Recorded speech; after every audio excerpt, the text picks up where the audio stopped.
Om Shanti 16 September 2024 परम शिक्षक शिव भगवान उवाच मिठे बच्चे एहा एक विचित्र सत्संग जेउठी तुममानंकु बंची थाउ थाउ मरिबार शिक्षा दिया जाउछे। जेउमाने बंची थाउ थाउ मरि जाते सेही माने ही हंस होई जाते। आजिर प्रश्न तुम संतान मानंकु एबे केउ गोटिए चिंता रहिछि? तुम संतान मानंकु एबे केउ गोटिए चिंता रहिछि? उत्तर आमको विनाश पूर्वरु संपन्न अर्थात सबुथिरे भरपूर हेबाकु पड़िबो। जेउ पिलामाने ज्ञान जोगरे मजबूत होई चालिछन्ति सेमाने मनुष्य को देवता करिवार सेवारे अभ्यस्त होई जाउछन्ति। सेमाने सेवा न करी रही पारिबे नाही। बेताल भली सर्वदा सेवारे दौड़ुथिबे। सेवा सहित सेमानंकर निजको मध्य संपन्न करिवार चिंता रहिथिबो। ओम शांति। आत्मार पिता परमात्मा आत्मा मानंकु बुझाउछन्ति आत्मा एबे साकार रे अछि एवं प्रजापिता ब्रह्मांकर संतान होइछि अर्थात पोष्य संतान होइछि। तुम मानंक पाई दुनिया रे समस्ते कहउछन्ति एमाने भाई भौणी करि देउछन्ति। बाबा पिला मानंकु बुझाइछन्ति प्रकृत रे तुमे माने भाई भाई अट। एबे नुआ सृष्टिर निर्माण हेउछि तेणु प्रथमे ब्राह्मण चुटी आवश्यक। तुमे माने पूर्वरु शूद्र थिल एबे ब्राह्मण को परिवर्तन होइछ कारण एथिपाई ब्राह्मण तो निश्चित दरकार। प्रजापिता ब्रह्मांकर नाम तो प्रसिद्ध अटे। एही हिसाब रे तुमे माने जानुछ जे आमे सबु संतान भाई भौणी अटु। जेउ माने निजको ब्रह्मा कुमार कुमारी कहउछन्ति सेमाने निश्चित भाई भौणी अटन्ति। समस्ते प्रजापिता ब्रह्मांकर संतान अटन्ति तेणु निश्चित भाई भौणी हेबा दरकार। ए कथा अज्ञानी मानंकु बुझाइबाकु हेबो। दुनियार मनुष्य अज्ञानी हेबा सहित अंधविश्वासी मध्य अटन्ति। जाहांको पूजा करुछन्ति विश्वास करुछन्ति किंतु तांकु जानि नाहन्ति। लक्ष्मी नारायणंकर पूजा करुछन्ति किंतु सिए केबे आसिले एभली किपरि हेले पुणी केउ आड़े गले एही कथा को केही मध्य जानि नाहन्ति। केही जदि नेहुरुंकु जानि थांती तेबे तांको पाखरे नेहुरुंकर इतिहास भूगोलर सबु ज्ञान रही थाए। जदि तांकर जीवन कहानी जानि नथिबे तेबे केउ कामर। सेही भली मनुष्य देवी देवता मानंकर पूजा करुछन्ति किंतु तांकर जीवन कहानी को जानन्ति नाही। मनुष्य मानंकर जीवन कहानी को तो जानिछन्ति किंतु जेउ देवी देवता माने अतीत होई जाइछन्ति सेमानंक भितरु जनकर मध्य जीवन कहानी को जानि नाहन्ति। शिवंकर केते पूजारी अछन्ति तांकर पूजा करुछन्ति पुणी मुखरे कहउछन्ति सिए तो गोड़ी माटी पथरे रे अछन्ति कोणे अनुकोणे अछन्ति। तेबे एहा कौन तांकर जीवन कहानी? एहा तो बुद्धिमानर कथा हेला नाही। सेमाने निजकु मध्य पतित कहउछन्ति पतित अक्षर ही यथार्थ अटे। पतितर अर्थ ही हेउछि विकारी। तुमे माने सेमानंकु बुझाई पारिबो जे आमे निजकु ब्रह्मा कुमार कुमारी काहीकि कहूछु? काहीकि ना आमे ब्रह्मांकर पोष्य संतान होइछु। आमे गर्भजात संतान नहु आमे मुख वंशावली अटु। ब्राह्मण ब्राह्मणी माने सबु भाई भौणी हेले ना तेबे सेमानंकर परस्पर प्रति विकारी दृष्टि रही पारिबो नाही। खराब चिंतन मुख्यतः काम विकारर होई थाए। तुमे माने कहूछ आमे प्रजापिता ब्रह्मांकर संतान भाई भौणी होइछु। तुमे माने ही बुझुछ जे आमे समस्ते शिव बाबांकर संतान भाई भाई अटु। एहा मध्य पक्का अटे। दुनिया को ए कथा किछि भी जଣା नाही। केवल एहिपरि कहि देउछन्ति। तुमे माने अन्य को बुझाई पारिबो जे सबु आत्मांकर पिता सेही जणे अटन्ति ତାଙ୍କୁ ହିଁ ସମସ୍ତେ ଡାକୁଛନ୍ତି। ତୁମେ ତାଙ୍କର ଚିତ୍ର ମଧ୍ୟ ଦେଖାଉଛ। ବଡ଼ ବଡ଼ ଧର୍ମର ଲୋକମାନେ ମଧ୍ୟ ଏହି ନିରାକାର ପିତାଙ୍କୁ ମାନୁଛନ୍ତି। ଇଏ ହେଉଛନ୍ତି ନିରାକାର ଆତ୍ମାମାନଙ୍କର ପିତା ଏବଂ ସାକାରରେ ସମସ୍ତଙ୍କର ପିତା ପ୍ରଜାପିତା ବ୍ରହ୍ମା ଅଟନ୍ତି, ଯାହାଙ୍କ ଦ୍ୱାରା ମନୁଷ୍ୟ ସୃଷ୍ଟି ରୂପୀ ବୃକ୍ଷର ବୃଦ୍ଧି ହେଉଛି।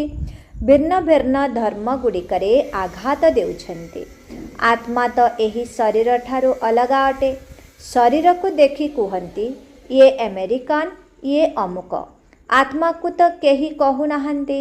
ସବୁ ଆତ୍ମା ଶାନ୍ତିଧାମରେ ନିବାସ କରନ୍ତି। ସେଠାରୁ ଏଠାକୁ ପାଠ କରିବା ପାଇଁ ଆସନ୍ତି। ତୁମେମାନେ କୌଣସି ବି ଧର୍ମର ଲୋକଙ୍କୁ ବୁଝାଇ ପାରିବ। ପୁନର୍ଜନ୍ମ ତ ସମସ୍ତେ ନେଉଛନ୍ତି ଏବଂ ଉପରୁ ମଧ୍ୟ ନୂଆ ଆତ୍ମା ଆସି ଚାଲିଛନ୍ତି। ପୁନର୍ଜନ୍ମ ତ ସମସ୍ତେ ନେଉଛନ୍ତି ଏବଂ ଉପରୁ ମଧ୍ୟ ନୂଆ ଆତ୍ମା ଆସି ଚାଲିଛନ୍ତି। ତେଣୁ ବାବା ବୁଝାଉଛନ୍ତି ତୁମେମାନେ ମନୁଷ୍ୟ ଅଟ। ମନୁଷ୍ୟକୁ ହିଁ ସୃଷ୍ଟିର ଆଦି ମଧ୍ୟ ଅନ୍ତର ଜ୍ଞାନ ଜଣାଥିବା ଦରକାର ଯେ ଏହି ସୃଷ୍ଟି ଚକ୍ର କିପରି ଘୁରୁଛି, ଏହାର ରଚୟିତା କିଏ, ଏହାକୁ ଘୁରିବାକୁ କେତେ ସମୟ ଲାଗୁଛି, ଏ କଥା ତୁମେମାନେ ହିଁ ଜାଣୁଛ। ଦେବତାମାନେ ତ ଜାଣି ନାହାନ୍ତି। ମନୁଷ୍ୟମାନେ ହିଁ ସୃଷ୍ଟିର ରହସ୍ୟକୁ ଜାଣି ଦେବତା ହେଉଛନ୍ତି। ମନୁଷ୍ୟକୁ ଦେବତା ତ ଏକମାତ୍ର ବାବା ହିଁ କରୁଛନ୍ତି।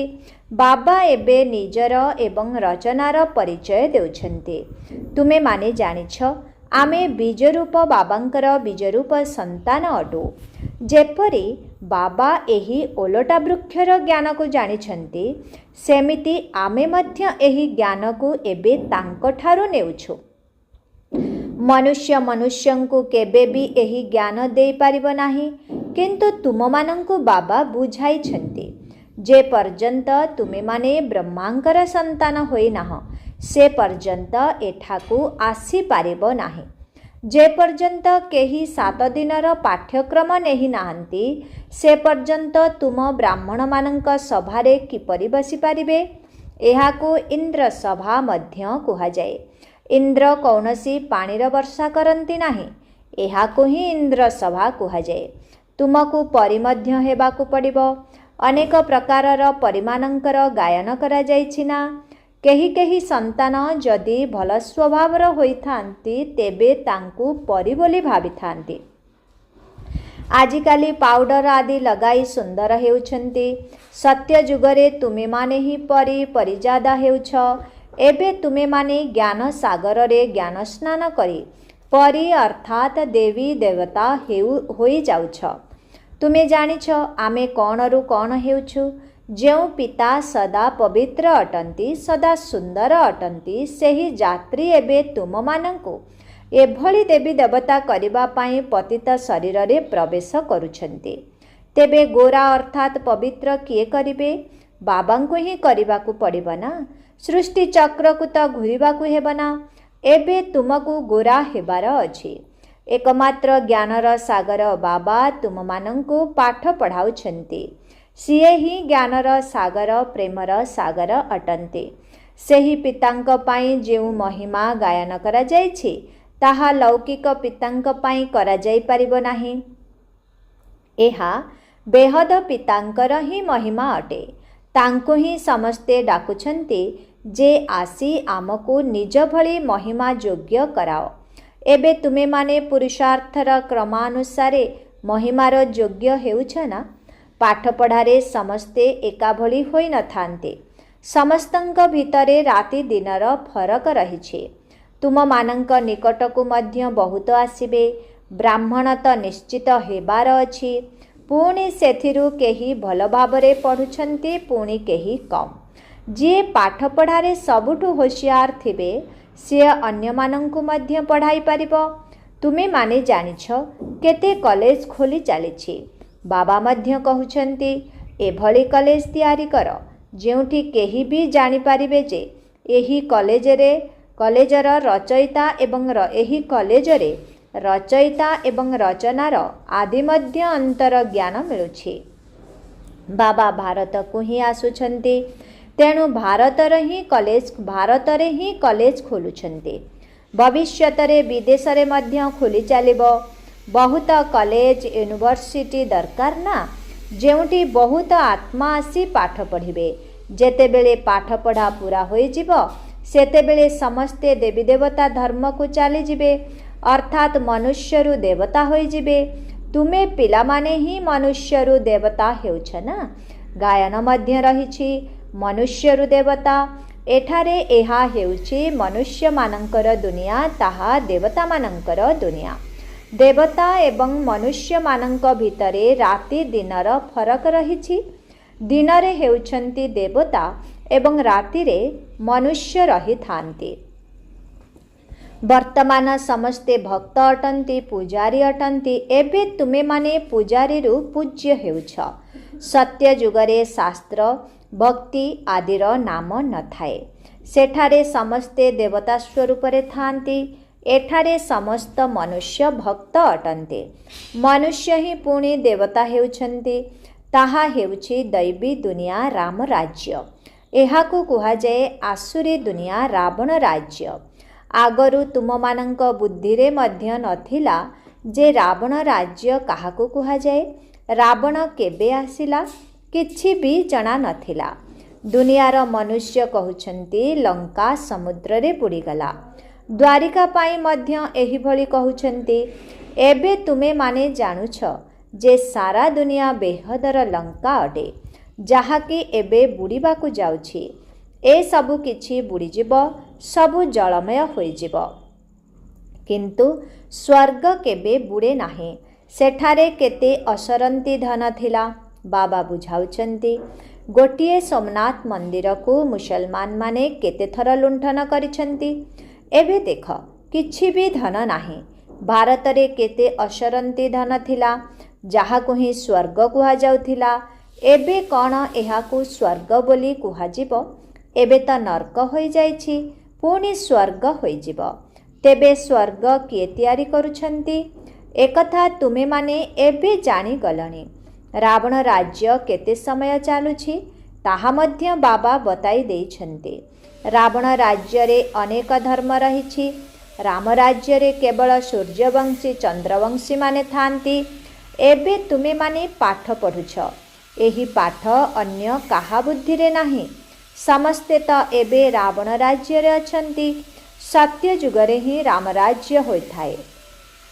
बाबा कहुछन्ति सेथिपाई मु तुममानंकु योग्य करुछि, पुणी तुमे माने अयोग्य होई जाउछ। तेबे अयोग्य काहीकि कुहा जाउछि? काहीकि ना पतित होई जाउछ। मनुष्य देवता मानंकर गुणर महिमा करुछन्ति एवं निजर अवगुणर महिमा गायन करुछन्ति। बाबा कहुछन्ति तुमे जेतेबेले पूज्य थिल सेतेबेले दुनिया नुआ थिला। सारा विश्वरे तुमे माने ही मालिक थिल। तेबे एबे तुममानंकु बहुत खुशी लागिबा दरकार। तुमे भाई भौणी ही विश्वर मालिक हेउछ ना। दुनियार मनुष्य कहुछन्ति एमाने घर भांगी देउछन्ति।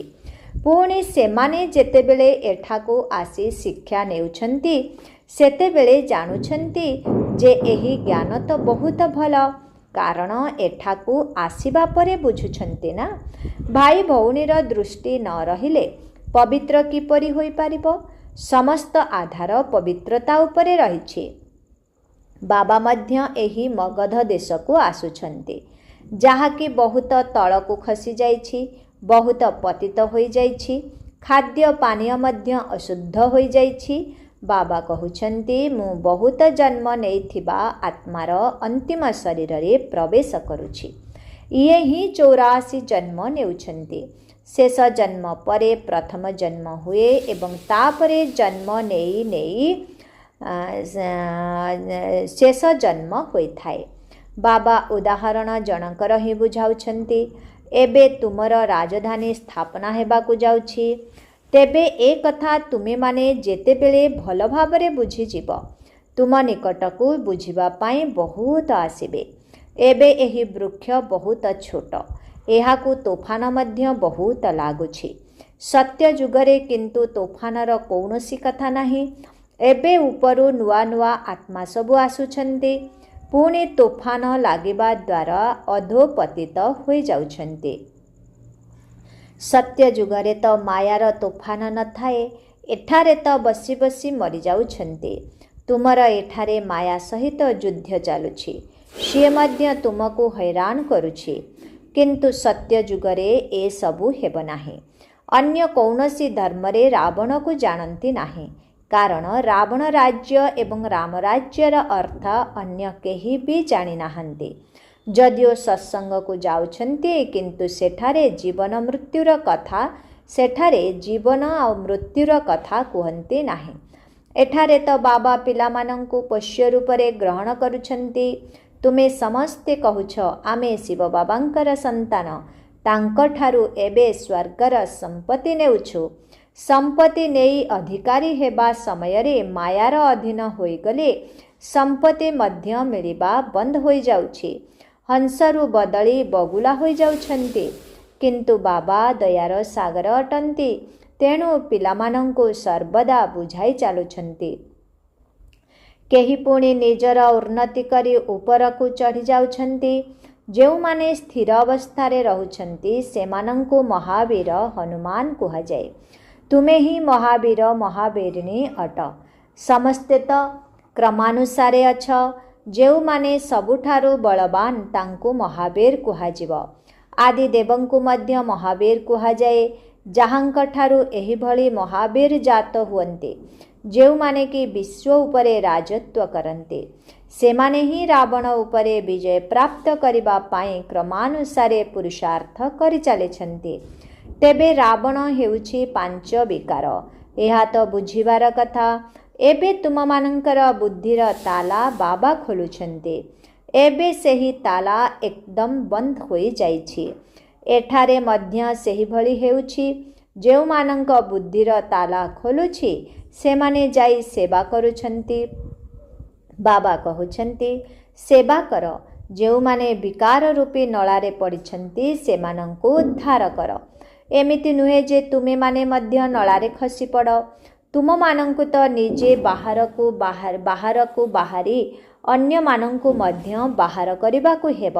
कारण विषय बैतरणी नदी रे अपरम अपार दुख रहिछि।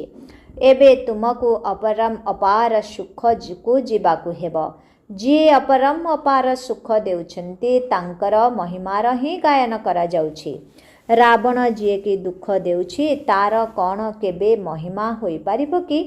रावण को असुर कुहाଯାଏ। बाबा कहुछन्ति तुमे माने रावण राज्य रे थिल। अपार सुख प्राप्त करिबा पाई तुमे एबे एठाकु आसीछ। तुमको असरंती सुख मिलुछि, तेणु खुशी रहिबा दरकार एवं ता सहित सावधान मध्य रहिबा दरकार। पदवी तो क्रमानुसारे होई थाए। प्रत्येक अभिनेतांकर पदवी अलगा अलगा।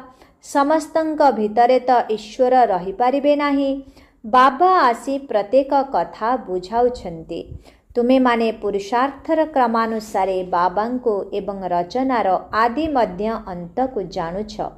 पाठ पढ़ा आधार रे ही क्रमानुसारे नंबर मिली थाए।